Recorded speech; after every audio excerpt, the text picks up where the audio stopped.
Egal ob Männlein oder Weiblein, Hüfttaschen, Waistbag, Hipbag, wie auch immer ihr sie nennen wollt, kann man nie zu viel haben. TT hat eine neue, die zeigen wir euch heute in diesem Video.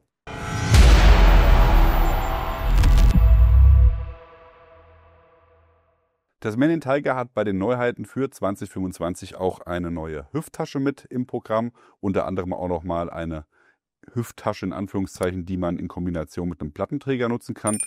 Die TT Hip Pouch hier selbst ist eine dedizierte Hüfttasche, also die ist tatsächlich nur dafür nutzbar, kann aber auch noch, wenn man den Gurt für den Bauch abmontiert, das Ganze an einem Rucksack oder auch an einem Gürtel oder auch irgendwie an einem Plattenträger befestigen.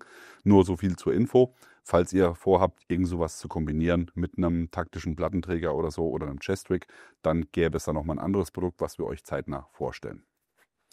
Wir steigen kurz ein. Die TT Hip Pouch hat die Größe von 25 cm in der Breite, 12,5 cm in der Höhe und 6,5 cm in der Breite, hat ein Volumen von ca. 3 Litern und wiegt 135 Gramm. TT verwendet hier ein neues Material und zwar ist das T-Square Rib FD. FD steht für Full Dull.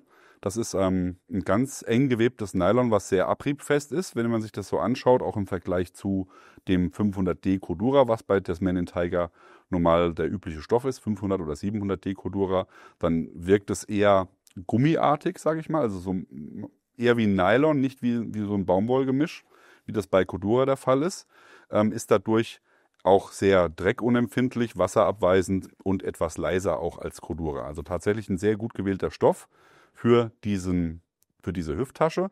Man muss natürlich dazu sagen, da hängt es jetzt davon ab, was ihr für Farben wählt. Denn standardmäßig gibt es die 3 Standardfarben von TT, Schwarz, Coyote und Oliv in diesem Material. Solltet ihr aber diese Tasche in der Steingrau-Oliv-Variante mit Infrarotunterdrückung wählen oder auch in Multicam, worüber wir uns sehr freuen, dass wieder mehr Multicam dieses Jahr auch mit dabei ist, dann wäre das so, dass das Material hier dann reguläres 500D Cordura ist. Also das muss man auf jeden Fall beachten. Solltet ihr dieses neue Material wollen, dann gibt es nur Oliv, Schwarz und Coyote. Schauen wir uns mal die Ausstattung an. Ihr habt hier auf der Front vorne eine Flauschklettfläche für Patches. Die ist x-förmig angeordnet, ähnlich auch schon wie bei der Main Jacket. Einfach so ein kleines Style-Element, dass man nicht hier so ein Batzen Klett vorne drauf hat, sondern das Ganze ein bisschen skelettiert hat. Das sieht schön aus. Das heißt, auch wenn ich keinen Patch benutze, habe ich hier was ein bisschen schick aussieht. Dann habt ihr hier einen YKK-Zipper, der umlaufend mit 2 Schiffchen bedient wird. Da hängt ein bisschen Paracord dran, um das Ganze gut bedienen zu können. Und das Ganze ist, wie ihr sehen könnt, diagonal angeordnet. Das heißt, auch wenn ihr die Tasche am Bauch tragt und das Ganze dann öffnet, dann ist die so leicht nach vorne schon in der offenen Position gehalten, um einen besseren Zugriff zu gewährleisten. Wir haben jetzt hier mal ein paar Gegenstände reingepackt, die man so im Alltag mit sich mitführen könnte. Ein paar Handschuhe, hier so einen kleinen Lederorganizer, wo Werkzeuge untergebracht sind und dann nochmal ein Smartphone. Ich werde die Tasche jetzt einmal von innen nach außen wenden, dass ihr euch das Fach mal anschauen könnt im Detail. Da habt ihr nämlich hier auf der Front eine zweigeteilte Tasche, also die ist hier einmal abgenäht, offener Einschub, wo ihr nochmal kleinere Gegenstände unterbringen könnt, ideal für einen kleinen Schlüsselbund oder für ein paar Schmerztabletten oder ähnliche Gegenstände. Alles, was irgendwie flach ist und vorne im direkten Zugriff sein soll, ist hier untergebracht. Und auf der Rückseite ist nochmal das gleiche in einer durchgängigen großen Form untergebracht. Hier hat man auch eine einen leichten gummierten Rahmen oben oder ein Einfassband, was das Ganze dann auch nochmal in Position hält. Das wäre zum Beispiel ideal für eine größere Geldbörse oder Kartenmaterial oder auch ein Smartphone, was auch immer ihr euch vorstellen könnt. Das könnt ihr hier hinten in diese Tasche reinpacken. Oben drüber ist nochmal eine Schlaufe zu finden und die ist natürlich perfekt, um Gegenstände zu sichern. Als Beispiel auch wieder, wenn ihr euren Schlüsselbund hier in die große Tasche reinpacken wollt, könntet ihr hier oben den Ring mit einem Karabiner befestigen und dann habt ihr den Schlüssel auch nochmal gegen Verlust gesichert, falls ihr die Tasche aufmacht. So, einmal schnell alles zurück, damit die Tasche auch wieder schön voll ist. Denn das war noch nicht alles.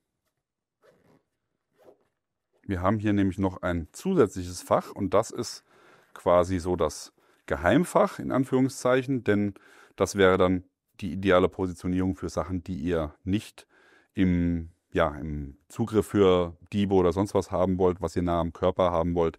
Also ein bisschen Bargeld oder EC-Karten, Geldbörsen, alles, was irgendwie ein bisschen geschützt sein soll. Wir haben jetzt hier einfach mal ein kleines Fix reingepackt, dass man auch mal gucken kann. Von UG Tools wäre das hier. Das wäre dann hier auch von der Größe passend. Das geht dann hier über die komplette Fläche und kann dann von hinten bedient werden und ist offensichtlich von vorne nicht offensichtlich. Für die Trageweise habt ihr hier ein 25 mm Gurtband. Das ist circa 1 Meter lang.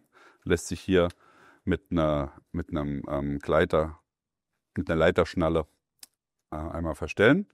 Zusätzlich ist hier auch nochmal ein elastisches Band verbaut, dass hier das überschüssige Gurtmaterial schön aufgeräumt werden kann.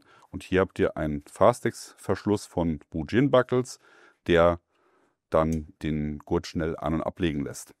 Ich habe jetzt vorhin gesagt, es gibt auch noch eine zweite Möglichkeit, das Ganze zu tragen, denn man hat hier das 25 mm Gurtband nicht fest an der Hip Pouch vernäht, sondern hat dann hier einen G-Hook mit einer Sicherung verbaut, der hier dann auch ganz einfach geöffnet werden kann. Dazu muss ich einfach nur den Drahtbügel oder den Stahlbügel leicht nach unten drücken. Dann kann ich hier das Plastik zusammendrücken und dadurch löst sich dann die Klammer und dann kann ich den Gurt entfernen. Das mache ich jetzt hier auch nochmal auf der anderen Seite.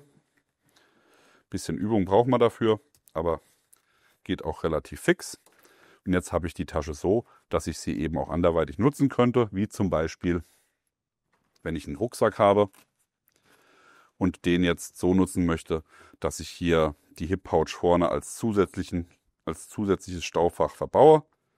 Dann gehe ich her, hänge das hier in dem Fall bei dem TT Modular Pack 30, mache ich jetzt hier einfach rechts und links jeweils in die Molle schlaufen, diese Schnalle rein. Ist natürlich dann nichts, was schnell abmontierbar ist, ne? Also müsst ihr euch natürlich bewusst sein, dass das jetzt nicht irgendwas ist, was schnell zur Seite genommen wird, um zum Beispiel dann das Hauptfach komplett öffnen zu können. Aber gerade hier, um nochmal die wichtigsten Gegenstände zur Hand zu haben, gerade wenn ihr im Flugzeug unterwegs seid oder sonst irgendwie nochmal eure Kopfhörer, euer Handy oder was auch immer, euren Reisepass hier nochmal direkt am Rucksack befestigen wollt, am Handgepäck, dann wäre das auch eine Möglichkeit, wie ihr das Ganze unterbringen könnt. Finden wir sehr cool. Tatsächlich auch wieder mal eine etwas simplere Hip Pouch, Waist Pouch oder Hüfttasche von Tasmanian Tiger im Vergleich zu den anderen, die dann noch ein bisschen komplexer waren, zum Teil auch wirklich mit einem großen Gurt. Können wir euch nur empfehlen, ist auch vom Preis-Leistungs-Verhältnis und von der Verarbeitung wie der TT typisch perfekt. Also nicht zu teuer, sehr leicht, sehr klein, sehr kompakt und ja, Nähte sitzen, so soll es auch sein und das finden wir gut. Ihr bekommt die TT Hip Pouch überall dort, wo man Produkte von Tasmanian Tiger kaufen kann. Wir blenden euch hier mal den Link zum Hersteller ein, dann könnt ihr euch alle Details nochmal dort durchlesen. Was sagt ihr dazu? Was ist eure Lieblingshüfttasche? Oder ist es vielleicht sogar die von Tasmanian Tiger oder eine andere? Dann schreibt es uns gerne in die Kommentare. Ansonsten, wie immer an dieser Stelle, liken, Abo, Glocke klicken. Wir sind raus. Bis dann, macht's gut. Bye, bye.